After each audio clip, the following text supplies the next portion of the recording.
आज के शो में 39 अहम मुकदमात में मेयर कराची की रिहाई कैसे?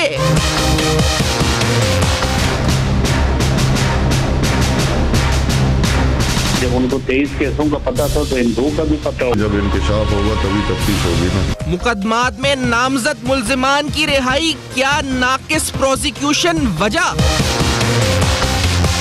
संगीन इल्जामात एक के बाद एक मुकदमात में जमानतें, माजरा क्या? इनको तो हमने किसी केस का नहीं बताया। जो 23 केसेस में इन्होंने बेल कराई है वो भी इन्होंने कोर्ट से पता किए। इस तरह हमें आगे बढ़ना चाहिए, इसका एक लॉजिकल कंक्लूजन। दौरान तफ्तीश मुल्जिम के अहम इंकिशाफात पर उठते सवालात। अस्सलाम वालेकुम। पसे पर्दा हकाइक सनसनीखेज इंकिशाफात प्रोग्राम बेनकाब में हूँ आपके साथ सैफान खान। वसीम अख्तर साहब मेयर कराची रिहा हुए, 39 मुकदमात में जमानत पर रिहा हुए।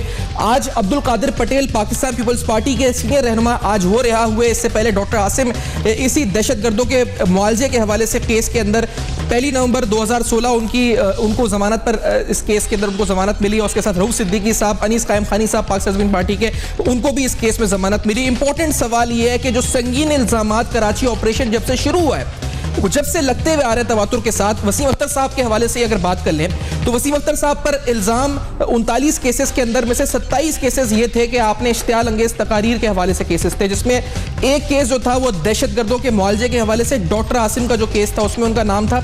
एक केस जो था वो कार सरकार में मुदाखलत के हवाले से, इसी तरह से एक केस जो था वो लाउड स्पीकर एक्ट की वायलेशन के हवाले से था। और 7 केसेस 12 मई के हवाले से थे। और 12 मई में उनको जो गिरफ्तार किया गया था रावनवर की तरफ से, तहवील में हिरासत में लिए जाने के बाद 12 मई के हवाले से उनका केस सामने आया था। ये वो जीआईटी थी। कुछ अहम इंकशाफात जीआईटी में मैं आपको ये बताता चलूँ। इस जीआईटी में इंपॉर्टेंटली जो बातें सामने आई, चीज़ा 2-3 बातें, उसमें ये कहा गया कि एक तो 12 मई जो थी वो करवाई गई, 9-0 के अंदर प्लानिंग हुई, 10 मई को उसकी प्लानिंग हुई थी। ये पुलिस ने जीआईटी लीक करी। इस जीआईटी की फिर क्या हैसियत थी? ये इल्जामात 39 मुकदमात कराची ऑपरेशन जब ये गिरफ्तारियां हुई तो कहा गया कि अब हाथ डाला जा रहा है सहूलतकारों के ऊपर।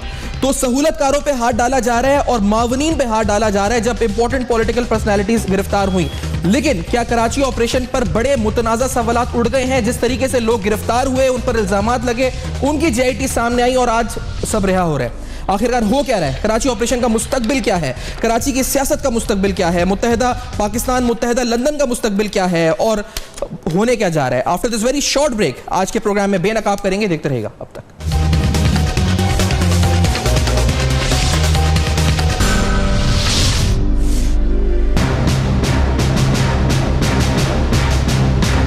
जब उनको 23 केसों का पता था तो इन दो का भी पता होगा। जब इंकिशाफ होगा तभी तफ्तीश होगी ना। इनको तो हमने किसी केस का नहीं बताया। जो 23 केसेस में इन्होंने बेल कराई है वो भी इन्होंने कोर्ट से पता किए। इस तरह हमें आगे बढ़ना चाहिए, इसका एक लॉजिकल कंक्लूजन को लेके जाएंगे। इनको बुलाया गया कि आप आ जाएं और अपना बताएं कि आपका खिलाफ ये FIR हुई है, इसमें आपका क्या किरदार है। Welcome back. आप देख रहे हैं बेनकाब। अहम तरीन इंपॉर्टेंट केसेस, टेररिज्म के चार्जेस या मावनीन दहशतगर्दी के इलाज के हवाले से, डॉक्टर आसिम के हवाले से, जब वो 26 अगस्त 2015 को गिरफ्तार हुए और उसके बाद FIR बनी, उस FIR के अंदर नाम आया वसीम अख्तर साहब का, रऊफ सिद्दीकी साहब का मुत्तहिदा से, अब्दुल कादिर पटेल साहब का पीपल्स पार्टी से, उसके साथ अनीस कायम खानी साहब का PSP से। और ये तमाम गिरफ्तारियां हुई 1 साल बाद, यानी उनके बयान के, उनके ये FIR आने के 1 साल बाद ये सारी गिरफ्तारियां हुई। और उन गिरफ्तारियों के बाद ये बताया गया जी कि सबूत हमने पेश किए, सब कुछ किए।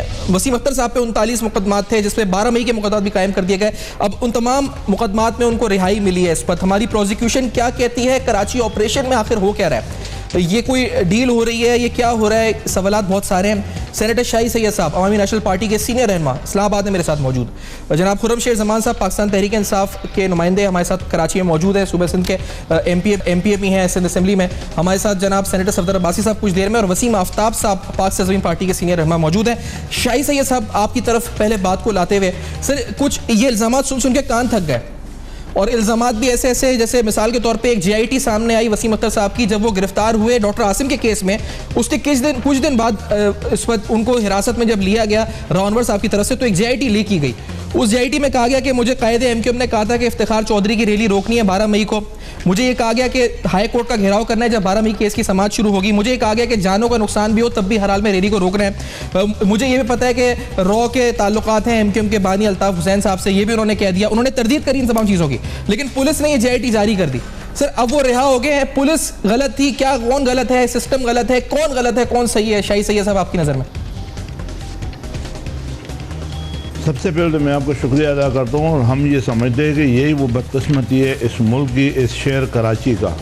वो जो ट्रस्ट है बिजनेसमैनों का, कारोबारी लोगों का, वो आज भी कई लोग खुफिया तरीके से भत्ता भी दे रहे हैं और उनके ट्रस्ट नहीं है। उसकी वजूहत ये है कि इस शहर कराची में 92 के ऑपरेशन के 186 पुलिस ऑफिसर शहीद किए गए, मारे गए और अखबारातों की जीनत बन गई।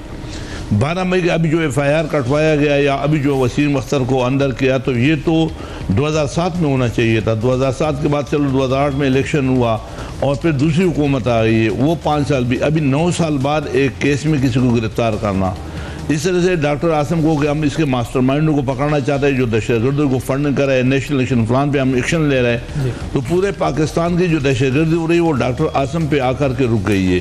ये वो वजूहत है कि जो लोगों का ट्रस्ट है वो ख़त्म हो रहा है, वो एतमाद ना अदालतों पर रहेगा ना इदारों पर रहेगा। और ये मैं समझता हूँ कि इदारों की भी तौहीन और तजलील हो रही है कि एक इदारे अगर इस तरीके से ISI, MI, IB, special branch, ranger, police, 6 इदारे इन्वेस्टिगेट करे, JIT करे और वो JIT भी साबित ना हो जाओ। देखो 12 मई को 48 लोग शहीद हुए, किसके घर वालों से पूछा, कौन से जख्मी से पूछा, किसने बयान ली, क्या हुआ, किसने पकड़वाया, किसने रहा किया, ये कोई समझ नहीं आता। कई लोग इदारों पे फिर हाथ उठाते गए, जब इदारों का दिल चाहे तो लोगों को अंदर करते, जब दिल चाहे तो छोड़ देते, ये मुआहिदा हो जाता है पीछे से। इस किस्म की अफवाहें हो रही है। ये जो आप पॉइंट आउट कर रहे हैं बिल्कुल ठीक बात है सर, लेकिन ये JIT पुलिस ने लीक की थी। ये SSP राव अनवर साहब तफ्तीशी अफसर भी सामने आए थे, उन्होंने बयानात भी दिए थे और फिर वसीम अख्तर साहब ने JIT की तरदीद की थी। लेकिन सवाल ये है कि सर ये 29 मुकदमात, इनमें ये है 39 में से कि आपने जो है वो इश्तियाल अंगेज़ तकारीर में MQ में कायद अल्ताफ़ हुसैन साहब जो तकरीर करते थे, तो उधर इश्तियाल अंगेज़ तकरीर के मुकदमात थे। अब वो निकलने के बाद वसीम अख्तर साहब जो है वो कहते हैं कि मेरा ताल्लुक अब जो है MQ पाकिस्तान से है, लंदन से नहीं है। अल्ताफ़ हुसैन साहब कौन है मैं नहीं जानता, ला ताल्लुकी का ऐलान कर दिया। सर ये मैसेज क्या है? यानी अगर वो ताल्लुक रखते हैं इस वक्त और अगर वो तायद करते हैं बानी MQM की तो मुकदमात हैं, अगर नहीं करते तो मुकदमात ख़त्म है। मैं मतलब इसकी इंटरप्रिटेशन मुख्तलिफ और जाविये भी होंगे समझने के, क्या ये एक जाविया हो सकता है शाही सैयद साहब? देखिए ये भी कराची शहर में कल भी आपने देखा जो वसीम अख्तर रहा हो गया, वो भी जब शहदा की कब्रों पे जा रहे थे तो वहाँ पे लंदन वाले आकर के खड़े हो गए और पुलिस ने गिरफ्तारियाँ की। तो इसका मतलब है कि शहर में फिर भी एक लावा है।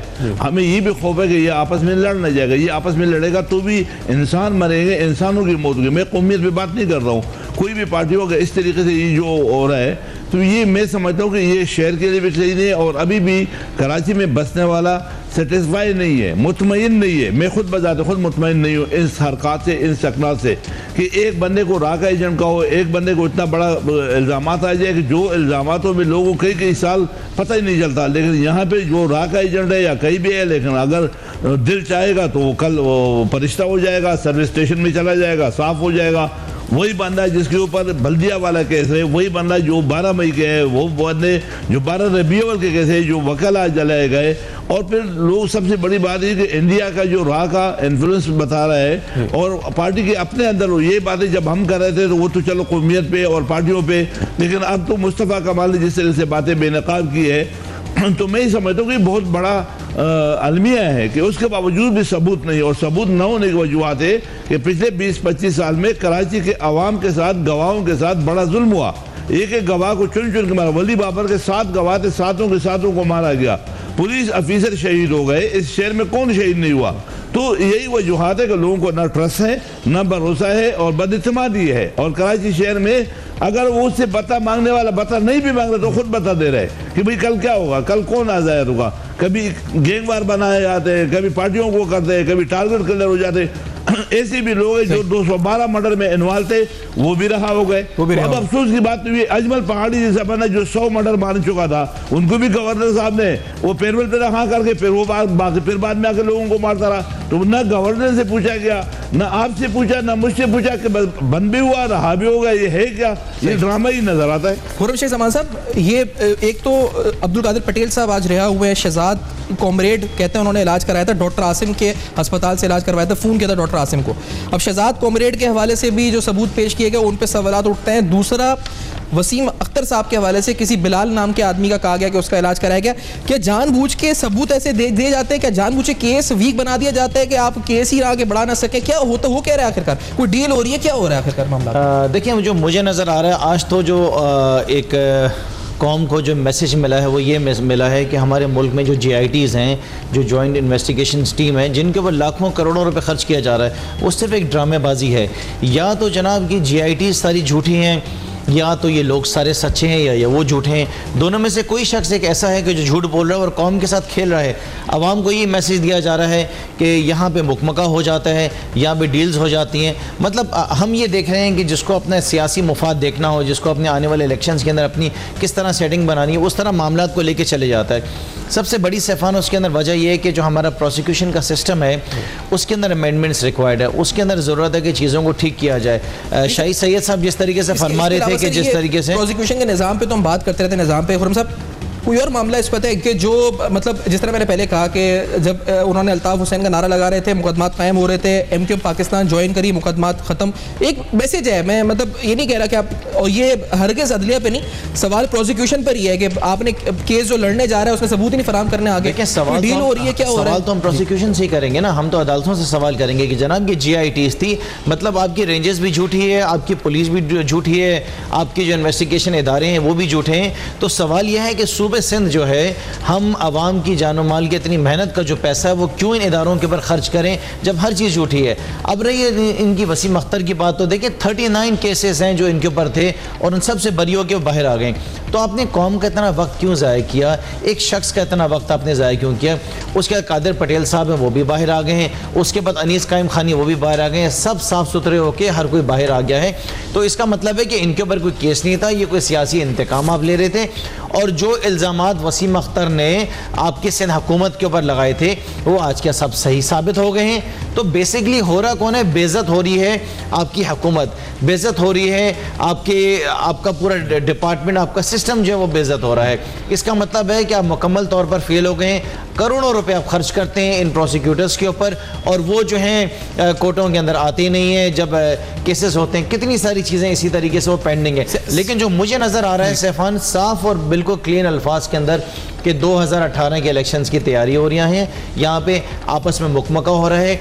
जिस तरीके से पहले भी इनकी मुहाइमत की सियासत रही है, जिस तरीके से पहले भी क्या ये मुकमका हो रहा है? कौन मुकमका कर रहा है? क्या सिंध हुकूमत, सिंध पुलिस मुकमका कर रही है, प्रोसिक्यूशन हल्की करके लोगों को रिहा करवा रही है MQM पाकिस्तान? कौन मुकमका कर रहा है? बिल्कुल ऐसा ही है, बिल्कुल ऐसा ही है, बिल्कुल ऐसा ही है जो नज़र आ रहा है, जो हम देख रहे हैं अपनी आंखों से कि इतने संगीन इल्ज़ामात हैं कत्ल गारत के। 12 मई के इल्ज़ामात आप देख लें। कुछ केसेस ऐसे भी हैं जो आपकी बल्दिया फैक्ट्री फायर के जो हैं इल्ज़ामात किसी न किसी सियासतदान पे लग रहे हैं। गवर्नर साहब जो हैं मुस्तफ़ा कमाल पे क्या इल्ज़ामात लगा रहे हैं और फॉर्मर मेयर जो है गवर्नर पे क्या इल्ज़ामात लगा रहे हैं। फिर वो हाल है हमारे मुल्क का कि जो इल्ज़ामात लग रहे हैं उनकी इन्वेस्टिगेशंस भी नहीं हो रही हैं। रेड कार्पेट दिया जाता है और रेड कार्पेट लेके बाहर चले जाते हैं। वसीम अख्तर साहब, आपकी तरफ आते हुए इस बात को लेकर, सर कोई मुकमका हो रहा है इस वक्त? कोई साज, कोई डील हो रही है? क्या हो रहा है आखिरकार? किस तरह से ये मुकदमा, पहले तो मुकदमात कायम ही ऐसे किए गए कि आपने किसी का इलाज कराया, उसके घर पे गए, लोग जाके तहकीकात कर रहे हैं, वो घर पर है ही नहीं। शहजाद कॉमरेड कौन, रहता ही नहीं वहाँ पर।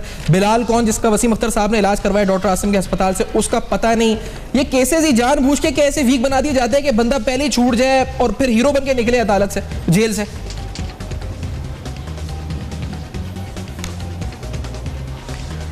देखिए सफ़ान, एक बात तो वो सबसे अहम बात है, अगर हम इस 22 अगस्त से आज तक के हालात देखें तो 22 अगस्त तो एक ऐसा दिन था कि जब अल्लाह ताला ने इस मुल्क के दुश्मनों के चेहरे से बिल्कुल नकाब उतार दिया था। लेकिन 22 अगस्त को तो सब भुला चुके हैं आज। जब 22 अगस्त को भुला दिया गया है तो 12 मई या ये दीगर बातें हैं, ये तो फिर कोई इसकी कोई हैसियत ही नहीं रहती। 22 अगस्त को अल्ताफ़ हुसैन ने जो कुछ कहा था, उसके बाद तो आर्टिकल 6 इसी सूबाई असम्बली ने लगाने की बात की है ना कि आर्टिकल 6 लगाया जाए। ये वो सब कुछ भुला दिया गया। तो फिर जब इतनी बड़ी बात आप भुला देते हैं तो फिर ये सारी बातें तो मैं समझता हूँ कि आप खुद से अपने साथ ज्यादती कर। किसने भुला दिया वसीम अख्तर साहब? कल अगर इस वक्त के मेयर अजीजाबाद गए, वो नहीं पहुंच सके, उनकी नाकामी कोई अहमियत की हामिल नहीं है। दरअसल कल अल्ताफ हुसैन ने आप सबको मैसेज दे दिया, इस पाकिस्तान को मैसेज दे दिया कि मैं जिंदा हूँ। और वो आदमी जो ये सोच रहा था कि अब शायद शहर का माहौल तब्दील हो जाएगा, शायद मुल्क की सियासत तब्दील हो जाएगी, आपने उस कमज़ोर इंसान का यकीन को तोड़ दिया है। आपने ये बता दिया है कि भैया इस मुल्क में सियासत करनी है तो जोड़ तोड़ करके रखो, भले से उसका मुल्क की किसने भुला दिया? मुझे एक चीज बता दें, आप आवाम को कह रहे हैं कराची की कि आवाम ने भुला दिया 22 अगस्त को, आप एमक्यूएम पाकिस्तान को कह रहे हैं, आप मीडिया को कह रहे हैं, किसको कह रहे हैं कि 22 अगस्त किसने भुला दिया इस पर? और फिर ये जो केसेस हैं 12 मई के, ये जो केसेस, क्योंकि अनीस कायम खानी साहब भी इस केस में थे, डॉक्टर आसिम के, और इस केस के खिलाफ तो आप लोग खुद भी बोलते थे।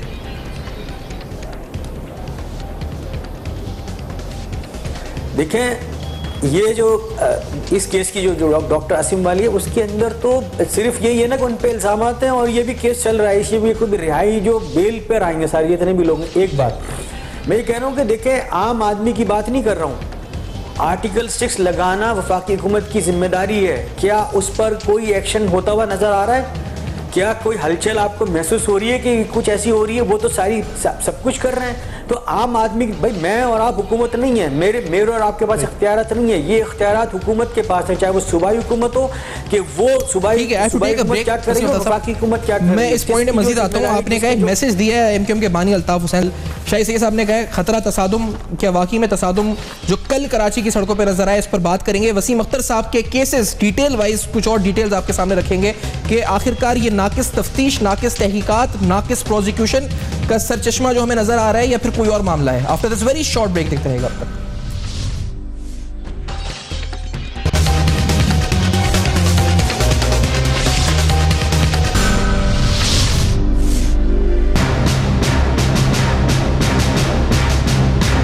जब उनको 23 केसों का पता था तो इन 2 का भी पता होगा। जब इंकशाफ होगा तभी तफ्तीश होगी ना। इनको तो हमने किसी केस का नहीं बताया। जो 23 केसेस में इन्होंने बेल कराई है वो भी इन्होंने कोर्ट से पता किए। इस तरह हमें आगे बढ़ना चाहिए, इसको एक लॉजिकल कंक्लूजन को लेके जाएंगे। इनको बुलाया गया कि आप आ जाएं और अपना बताएं कि आपका खिलाफ ये FIR हुई है, इसमें आपका क्या किरदार है।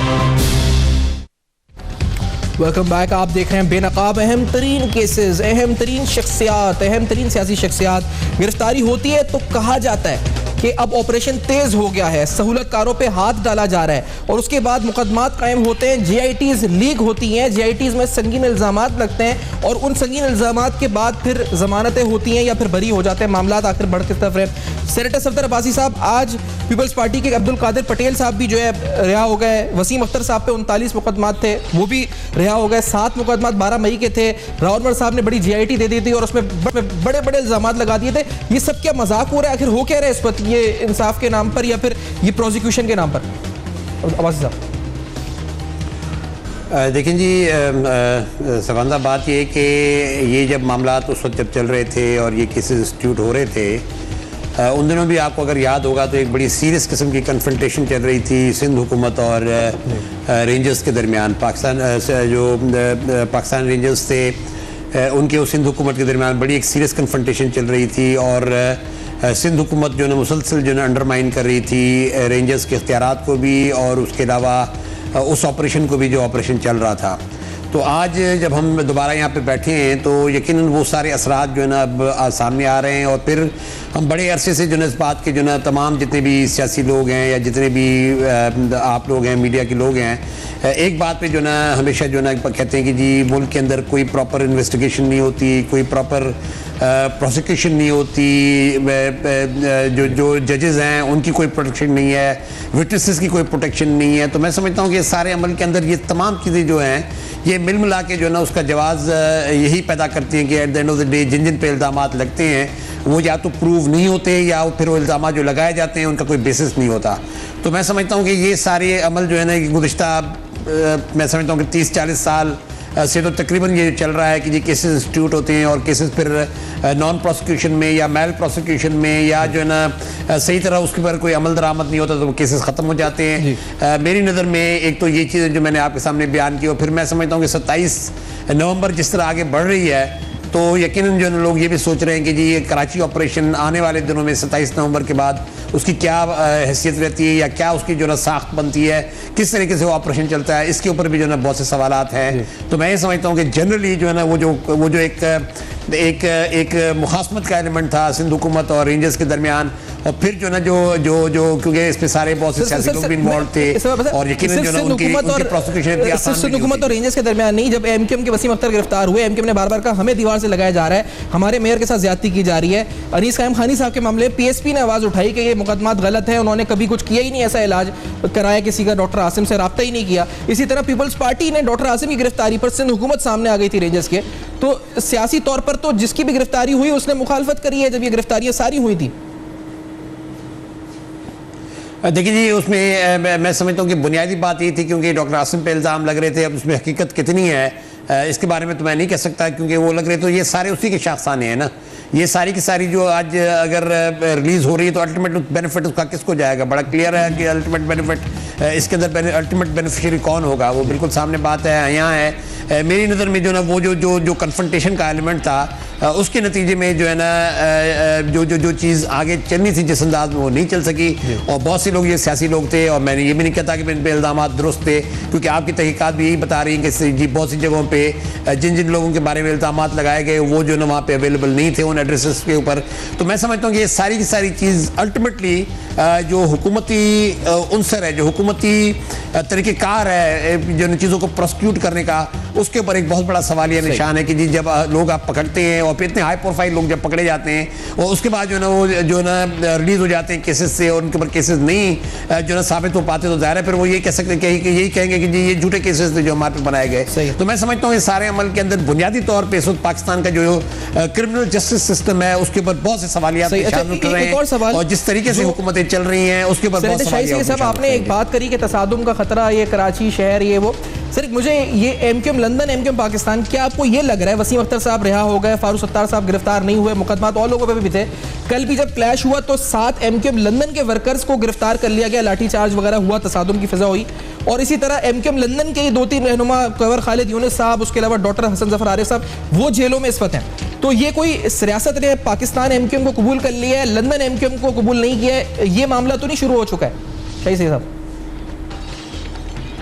बिल्कुल आपके साथ बात तो सही है, जो सामने नज़र आता है वो डिस्क्रिमिनेशन भी हो रहा है, किसी को छोड़ रहा है, किसी को एक ही केस में कई लोग हैं वो घूम रहा है, सामने भी आ रहा है, कोई छुपे भी नहीं है, वो मीटिंगों में भी आता है, उनको गिरफ्तार नहीं करता है। ये जो केस जितने केस है ये 2007 के 12 मई 2007 में हुआ था, उसकी केस 9 साल के बाद गिरफ्तारियाँ करना, फिर उसको गवाह नहीं आ रहा है, गवाह अगर नहीं है तो केस फिर कैसे चलेगा। अच्छा सबसे बड़ी बात है कि इन्वेस्टिगेशन का प्रॉब्लम है, तो इसलिए कि हमारे इन्वेस्टिगेशन के लोग भी मारे गए, यहाँ पे पुलिस को भी शहीद किया गया, गवाहों को भी मारा गया, तो उस सिस्टम में ख़राबी तो है, उसको जब तक दूर नहीं करे। लेकिन सबसे बड़ी जो मेरे नज़दीक एक ख़राबी है वो ये है कि हमारे यहाँ नौकर जितने भी जो सर्विस वाले हैं, चाहे वो IG है चाहे DIG है, उनको चाहे वो कितना भी अच्छा आदमी हो, कितना भी ईमानदार हो, मगर उसको ये भी गारंटी नहीं है कि वो महीने काम करेगा या 2 करेगा, किसी भी वक्त ऑर्डर आ जाएगा।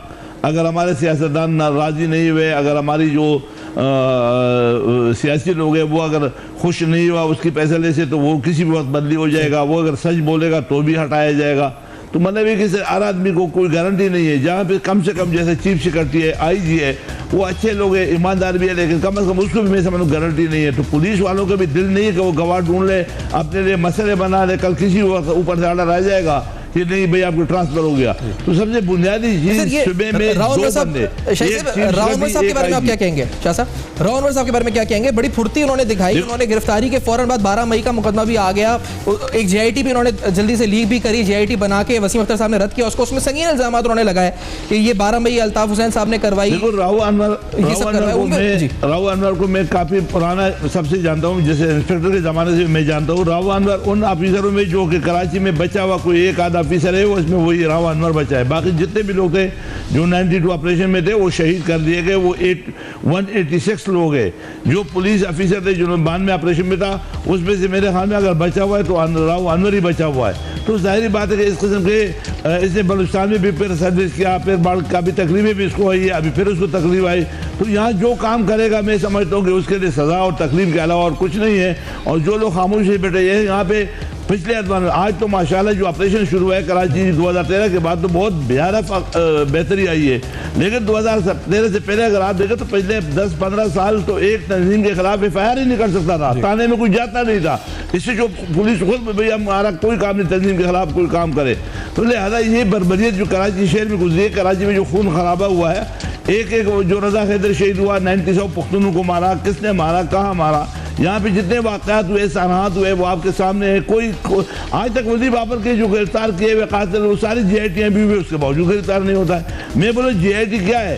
जिन लोगों को सजाए हुए जो 125 मर्डरों में इन्वॉल्व है, वो बंदे जो है गवर्नर ने पेरोल पे रहा हुए, कितने लोग पेरोल पे रहा हुए, क्यों हुए, कौन थे, किसने रहा किया, ये छुपी हुई बातें नहीं है, ये मसलहतें और इन मसलहतों की वजह से कराची को तबाह बर्बाद करके हम बैठे। बिल्कुल ठीक है। कराची में तबाही का आने का वजह जो है मसलहतें। वसीम अख्तर साहब क्यों रिहा हुए वसीम अख्तर साहब की नजर में?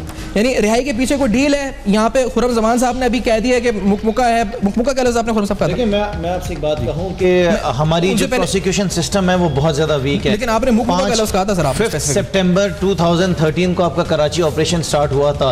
According to the Karachi police 80,000 लोगों को उन्होंने अरेस्ट किया इस शबह के ऊपर कि वो क्रिमिनल्स हैं, और 95% जो उनके जिनको अरेस्ट किया वो रिलीज हो गए क्योंकि उनके पास सबूत ही नहीं थे। तो देखिए ये हालात है। मैंने आपको पहले भी कहा था कि करोड़ों रुपए, बिल्कुल करोड़ों रुपए खर्च किया जाता है अपनी जगह के ऊपर, करोड़ों रुपए पार्टी से मुकमुका में करोड़ों रुपए खर्च किया जाता है प्रोसिक्यूशन के ऊपर। आपके जो प्रोसिक्यूटर्स होते हैं वो ATC कोर्ट्स के अंदर जाते ही नहीं है। आप क्या करेंगे? किस दरमियान मुकमुका हुआ? ये चीज साफ साबित हो गई है कि आपकी सियासत इस वक्त चल रही है तमाम क्रिमिनल्स के ऊपर भी, और यहाँ पे कोई गर्ज नहीं है कौन जिए कौन मरे, 12 मई को कितने लोग मरे, बल्दिया में कितने मरे। यहाँ पे हर एक की सियासत चमकनी चाहिए। ये चीज साफ नजर आ रही है, हमें तो मुकमुका नजर आ रहा है ना। हम तो यही कहेंगे किसके दरमियान है? अब देखिए जो खबरें हमें आ रही हैं वो तो ये आ रही है कि पाकिस्तान पीपल्स पार्टी और MQM पाकिस्तान जो है वो आपस में फिर हुकूमत साथ मिलकर बना रहे हैं, वापस वो ज्वाइन कर रहे हैं सिंध गवर्नमेंट। तो हम किसके ऊपर इल्जाम लगाएं? और PSP तो खैर अभी गवर्नमेंट में नहीं है, जब आएगी तो देखेंगे। अच्छा वसीम अफ्तार साहब, ये कोई मुकमुका की खबरें आपके हवाले से नहीं, MQM Pakistan Peoples Party, do you believe in this? और ये आप क्यों हमें साबित लग भी रहे हैं, लंदन के लोग गिरफ्तार हो रहे हैं, पाकिस्तान के लोग छूट रहे हैं, जेलों से मुकदमात में रिहा हो रहे हैं, ये हो क्या रहा है वसीम अफ्तार साहब?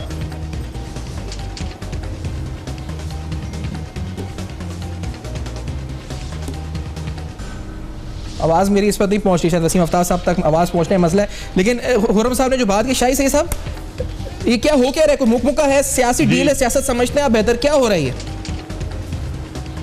देखो ये मसलहतें हैं, मैंने बताया ना कि मसलहतें तो आज से नहीं हो रही, ये मसलहतें पिछले 2008 में जब हमारी हुकूमत जिसका हम इत्तेहादी थे वहाँ पे हमारे लोग शुमारे जाते थे, हमारी हुकूमत हम हुकूमत का हिस्सा थे, पीपल पार्टी ANP और MQM सब तीनों इत्तेहादी थे, उसके बावजूद भी हमारे लोग मारे जाते थे, अपनी हुकूमत में मारे जाते, वो मसलहतें थी। और बरमला में कहता हूँ कि मसलहतें थी, हम उसका हिस्सा थे। उसकी वजह ये कि हम अगर किसी को हाथ डालते थे तो भाई ये नाराज हो जाएगा, हम रोए थे। बल्कि मुझे तो छोड़ो, पाकिस्तान पीपल पार्टी का कादर पटेल खुद रोया था, उनके अपने हल्के के 39 पुलिस एजेंटों को शहीद किया गया कराची में। मुझे तो छोड़ो, पीपल पार्टी के कितने लोग शहीद हुए। अच्छा यहाँ पे किसको नहीं मारा गया? इस शहर में नून के लोग मारे गए, MQM के लोग मारे गए, अकीकी के 600 लोग मारे गए, सुन्नी दली के लोग मारे गए। इस शहर में जो इतना खून खराब हुआ किसी का तो हुआ, लेकिन सब पे मसला आती थी भाई। क्या ये टप्पे लगा के जब आते थे और 98,000 वोट लेते थे, अभी मुझे लेके दिखा दे 98,000 वोट। सही कह रहे हैं। इसमें रोल है, किस तरह इन 39 मुकदमात को सामने रखते हुए 12 मई, ये बड़े संगीन मुकदमात हैं। अब मेयर कराची इस पर है कि कराची का मेयर जिस पे 39 मुकदमात, रिहाई हो गई है, रिहाई तो हो गई है इस पर, लेकिन मामला तो है ना, केसेस में 39। देखिए ये बात आप कह सकते हैं कि वो बरी हो गए लेकिन बाइज्जत बरी नहीं हुए हैं। 39 केसेस उनके ऊपर हैं और बरी तो नहीं हुए, रिहा हुए हैं और बेल के ऊपर। बात यह है कि इनको बहुत शौक था, एक आवाज़ लगाई जाती थी कि मेयर तो अपना होना चाहिए। अब अपना मेयर आ गया, अब कराची की सफाई करें, कराची के मामला ठीक करें, लेकिन मैं आपको बता दूं इनका वक्त जो ज़्यादातर गुजर जाएगा, जो बाकी का वक्त है वो गुजर जाएगा केसेस को निपटाते और ये अपनी इलेक्शन कैंपेन का हिस्सा बना देंगे इसको, और ये मुकमुकाई होगा। मैं आपको बता दूं ये मुकमुकाई है जो हमेशा से एक मुफाहिमत की और मफादात की सियासत चलती हुई आई है, उसी तरह चलेगी। अवाम इसी तरह परेशान रहेगी, टीवी को देखती रहेगी कब कौन से केसेस हल होंगे। बहुत बड़े बड़े केसेस आपके सामने, पनामा का एग्जाम्पल आपके सामने है, तो चीज़ें ऐसी तो नहीं कि जो छुपाई जा सकती हैं। ये 12 मई की जो कत्लो गारत हुई है इसको छुपाया नहीं जा सकता। मुझे आज तक याद है वो दिन जब मैं यहाँ पे बैठकर आज टीवी के ऊपर मैं देख रहा था कि किस तरीके से किलिंग हो रही थी और किस तरीके से यहाँ पे जलाया जा रहा था। आप तक मेरी आवाज़ पहुँच रही है तो वसीम आफ्ताब साहब, ये हुआ क्या है? ये कोई सियासी डीलिंग हुई है? पीपल्स पार्टी एमके पाकिस्तान, लंदन के लोग गिरफ्तार, पाकिस्तान के लोग बाहर, हो क्या रहा है इस पर वसीम आफ्ताब साहब कराची में? नहीं जी, मेरी आवाज़ उन तक शायद अभी भी नहीं पहुंच रही है। तो शो को वाइंड अप करते हैं इसी नोट पे। सरदार अब्बासी साहब, सेनेटर शाही सैयद साहब, वसीम आफ्ताब साहब, परमज़मान साहब प्रोग्राम में ज्वाइन किया, बहुत बहुत शुक्रिया। वसीम अख्तर के केसेस और कुछ अहम पॉलिटिकल शख्सियात, सियासी शख्सियात के केसेस को डिस्कस किया। GITs क्या कहती हैं, FIRs क्या कहती हैं और हक़ाइक़ क्या कहते हैं और ग्राउंड रियलिटी क्या है। इसी नोट पर वाइंड अप करते हैं। फीडबैक फेसबुक, ईमेल्स और ट्विटर पर देखते रहिएगा। अब तक अपना बहुत ख्याल रखिएगा।